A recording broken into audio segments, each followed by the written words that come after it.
In this Bible verse, I am reminded that we should trust God no matter what happens in our life.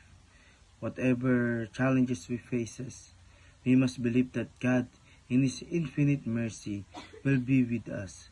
As we do our part as His children, let us continue to seek His grace, for it's through mercy that we find strength and guidance. This verse is a reminder that as children of God, we must put our full trust in Him, even in the moments of when we feel weak or incapable.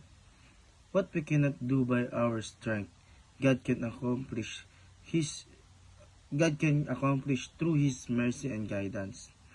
As I letter night, and as a follower of Saint Dominic, I learned that we are called to follow Christ whole, wholeheartedly, without hesitation or doubt.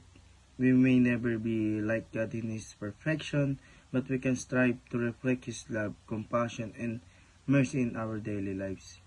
We may not possess the fullness of God's mercy, but we can choose to be helpful, kind, and faithful in doing.